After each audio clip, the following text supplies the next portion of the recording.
Knock knock तो कर रहे हैं बट हमसे वो मिल नहीं रहे हैं, लगता है बिजी हैं कहीं। हमने उनको मैसेज भी की थी लेकिन हमारी मैसेज का जवाब नहीं दे रहे हैं।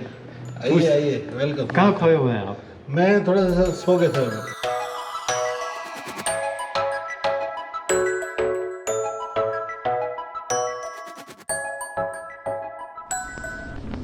रवि जी के बारे में एक बात तो बड़ी ज़बरदस्त है कि मैं जब भी आता हूँ यहाँ पे मेरे लिए चाय बनाते हैं, बड़ी रिस्पेक्ट देते हैं, अच्छा लगता है। हालांकि मतलब मुझे ऐसा लगता है कि मुझे इनके लिए ऐसा इनकी खिदमत करनी चाहिए, लेकिन बस एक्चुअली मैं आज सुबह थोड़ा सा वरी था आपके लिए कि भाई आप पोस्ट ऑफिस जाओ, पैसे जमा करो, but really it's a funny country. To meet the doctor first you have to go to the post office. बड़ा अजीब है ना, पहले आप पोस्ट ऑफिस जाओ फिर वहाँ से आपको। बहुत ही अजीब यार, मतलब कि इंडिया को यार कोई भी दुनिया कुछ भी बोले इंडिया को, पर तुम देखो इंडिया के अंदर हर 50 मीटर पे एक लैब है, हर 50 मीटर पे एक कोविड टेस्ट के लिए एक लैब है। और कितना अगर मैं कन्वर्ट करूं मुश्किल से $20 $1600 रुपया, अराउंड $21, मतलब कि we are paying. And how much we are paying here? $200 Indian currency में लगाओ तो वी आर पेइंग 13,000 रुपया जस्ट फॉर टेस्ट के लिए हम लोग यहाँ पे पे कर रहे हैं। वही मतलब मैं दिन में जब वीडियो बना रहा था तो मैं यही बता रहा था वीडियो पे। एंड सी ओके चलो ठीक है, 13,000 एक जगह है, आप जाओ अपना पैसा दो और टेस्ट करवा लो। नहीं, you have to go the post office. Are we making fixed deposit? Are we making an investment? We want to meet a doctor and they are sending us the post office. मुझे कुछ समझ नहीं आया इनका ये क्या फंडा है। इनफैक्ट यूएस का एक बंदा है मेरे साथ, उसको जब मैंने कहा कि इतना देना पड़ रहा है RSD, 14,000 RSD देना पड़ रहा है, वो परेशान हो गया। बहुत ज्यादा यार, मतलब कि यार हमारा इंडिया ना भाई, वंदे मातरम, भारत माता की जय। इस और इंडिया इज अमेजिंग कंट्री। तो कितनी भी पॉपुलेशन है, कितना भी हम स्ट्रगल कर रहे हैं, ठीक है गरीबी है, बट फिर भी कुछ भी कहो, पर इंडिया में बहुत बेस्ट सिस्टम है। इस लिहाज से बहुत ही बेहतर सिस्टम है हमारे इंडिया के अंदर। And I love India.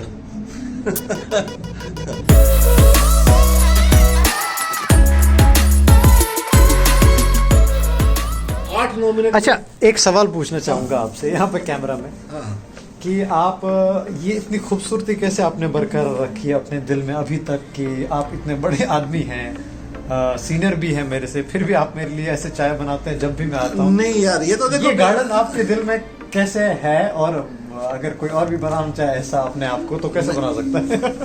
नहीं यार, ये तो सीधी सी बात है यार, मतलब कि we are Indian by heart and we have this culture. और वो जो बोलते हैं ना, मतलब कि जो गेस्ट होता है वो तो भगवान का रूप होता है हमारे लिए। ऐसा देखो स्पेशल यार, मतलब कि तो इंडिविजुअल पे डिपेंड करता है, पर और वो फिर क्या होता है कि जैसा आपकी परवरिश होती है ना, उसमें भी वो चीज डिपेंड करती है। ये बात जैसे हमारी परवरिश की, जैसे हमारे माँ बाप ने हमें सिखाया, तो वही कल्चर फॉलो करते हैं कहीं भी रहे। अब मैं आपको पता है, मतलब कि मैं इंडिया में बहुत कम रहा हूँ।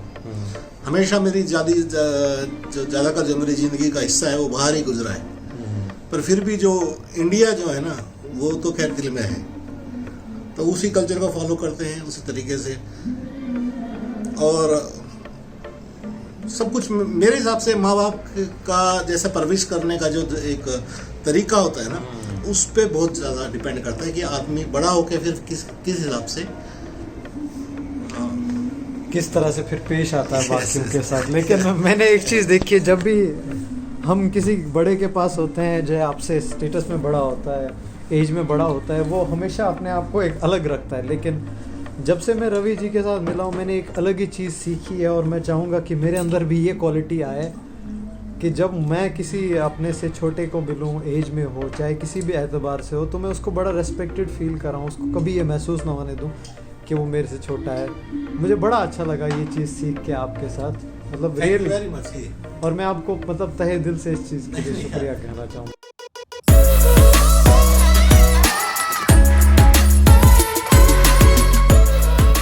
तो दोस्तों यही है वो जगह जहाँ पे हमने कल अपना कोविड टेस्ट किया था, लेकिन आज फिर से इस मनहूस जगह पे आपका स्वागत है। मतलब बड़ा ही बुरा एक्सपीरियंस रहा। इंडिया में हम $20 भाई, 1600 रुपये लगता है इंडिया में। 1600 रुपये देख के, गवर्नमेंट हॉस्पिटल हाँ में लगता है 300। हाँ हाँ और ऑलमोस्ट सेम डे रिपोर्ट आपके मतलब कि ईमेल पे आ जाती है, या वो एक आईडी और पासवर्ड देते हैं, एक जो रिसिप्ट वो आपको इशू करते हैं। हाँ तो उनकी साइट पे जाओ, अपनी आईडी और पासवर्ड डालो हाँ। और आपको रिपोर्ट अपनी देख सकते हो। तो ये इन्फॉर्मेशन थी कि मतलब यहाँ पे टैक्सी ऐसे हाथ देने से नहीं रुकती है, थोड़ा सा डिस्टेंस पे चल के आपको टैक्सी मिल जाती है। तो वो है हमारा टैक्सी स्टैंड। अब यहाँ से टैक्सी लेते हैं। हाँ हाँ दिखाई टैक्सी दिखाई। बट इसमें जो सबसे आगे वाली टैक्सी होती है वो लेनी पड़ती है।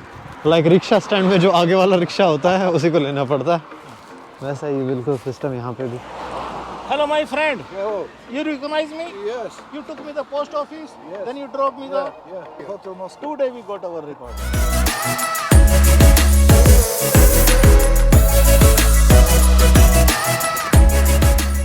तो जी कोविड रिपोर्ट जो थी वो हमने ले ली है एंड पैकिंग वैकिंग वगैरह हमने कल रात को ही कर ली थी। उसके अलावा इस वीडियो में थोड़ा सा डाउन लग रहा हूँ, यानी वीडियो पहले बनाया हूँ, रिकॉर्डिंग अभी की बाद में हो रही है। तो जी डाउन इसलिए फील कर रहा हूँ क्योंकि जब मैं इंडिया से निकला था तो एक नई कंट्री जा रहा था, तो उस टाइम पे भी मेरा मूड ऐसा ही था। अभी एब्रप्टली वहाँ से निकलना पड़ा, मतलब अचानक से प्लान बना है 2 दिन में, तो जी थोड़ा सा मूड डाउन है। अभी जो सिचुएशन पेश आई हमारे साथ वो हम आपको बताएंगे। और जो ये वाले भाई साहब है, यानी जो वीडियो में मेरा पुराना वाला पार्ट है, ये थोड़ा डाउन फील कर रहा है, उसके लिए हम माजरत ख्वाह हैं, माफ़ी चाहते हैं, क्षमा चाहते हैं। तो जी आगे जो होगा हम आपको विस्तार से बताएंगे। Stay tuned.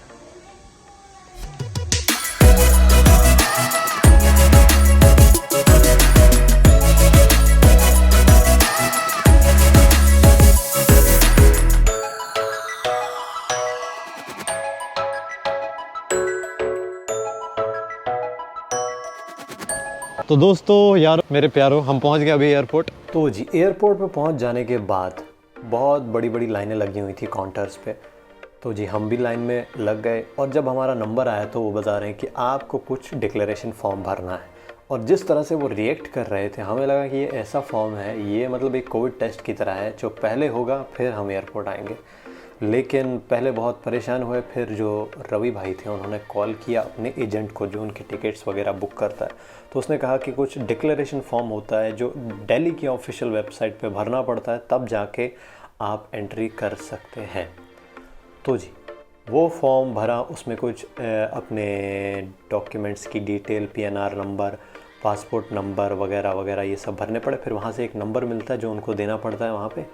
ये काम कंप्लीट करने के बाद हम ज़रा अब निकले दुबई की तरफ। और दुबई में क्या हुआ वो आपको रवि जी बताएंगे कि उनको लगेज की कुछ प्रॉब्लम आई। जी वो बताते हैं, अब आप वही बताएंगे, मैं नहीं बताऊँगा, मैं बोर कर देता हूँ शायद। एक्चुअली में गलती मेरे थोड़े ट्रैवल एजेंट से हो गई। उन्होंने पहले जो टिकट बुक करी वो किया उन्होंने Belgrade Dubai separately fly Dubai की। बाद में उन्होंने मेरी बुक की फ्लाई दुबई से ही दुबई दिल्ली की। तो इसलिए ये इंफॉर्मेशन, ये डेटा जो था वो बेलग्रेड एयरपोर्ट में नहीं था। तो उन्होंने कहा कि भाई हम आपका जो लगेज है वो डायरेक्ट नहीं भेज सकते दिल्ली। हालांकि उनको बहुत कोशिश की समझाने की भाई सेम फ्लाइट है, वी विल मैनेज, आप दुबई जाने दो। तो बोला नहीं, दुबई आपके पास वीज़ा नहीं है। तो फिर मैंने उनको अपना US वीज़ा दिखाया। तो अगर आपके पास US वीज़ा है तो फिर इंडियंस के लिए दुबई में वीज़ा होना अराइवल हो जाता है। तो दोस्तों रवि भाई तो चले गए, लेकिन मैं यहाँ पे सीट पे आराम फरमा रहा हूँ। सोचा था थोड़ी नींद आएगी यहाँ पे एयरपोर्ट पे, लेकिन नींद तो नहीं आ रही है। ट्राई कर रहे हैं लेकिन। तो देखते हैं, सुबह 9 बजे की 10 बजे की फ़्लाइट है, तब तक वीडियो शीडियो देखते हैं, आराम करते हैं। एंड अगर नींद आई तो सो जाएंगे, नहीं आई तो बस ऊपर वाले का नाम जप रहे हैं।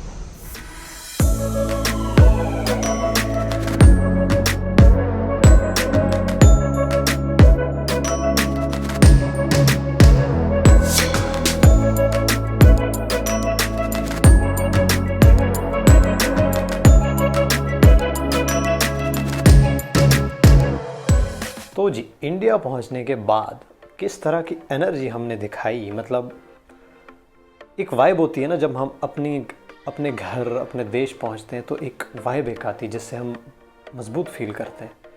तो जी वो फीलिंग क्या थी वो हम अपने अल्फाजों से दोहरा नहीं सकते, उसको आप महसूस कर सकते हैं बाय वॉचिंग। तो जी मुलाहिजा फरमाइए ये वाला। तो एयरपोर्ट पर किन किन परेशानियों का सामना करना पड़ा वो भी ज़रा आपको बता दें।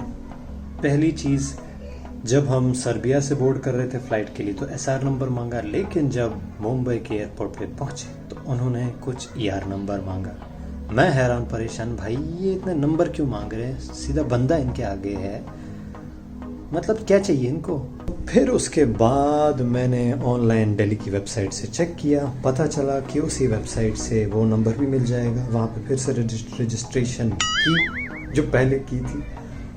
उसके बाद एक नंबर मिला, वो नंबर उनको दिखाना पड़ा कि मैंने कोविड टेस्ट किया वगैरह वगैरह सब इन्फॉर्मेशन फिलअप करके, तो उन्होंने फिर मेरी जान छोड़ी एंड फाइनली मैं घर पे पहुंचा। एंड घर पे पहुंचने के बाद मुझे अपने इस दोस्त की बहुत याद आ रही थी जिससे बातचीत किए बड़ा ही समय बीत गया था। नाम बता दे अपना। मेरा नाम एवरलास्ट है। वाह, ये तो बोलता भी, मुझे तो पता ही नहीं था। हाँ, तो अभी इसके साथ थोड़ी सी हम बातचीत करते हैं, उसके बाद हम आपको बताते हैं कि फर्दर प्लान क्या रहेगा।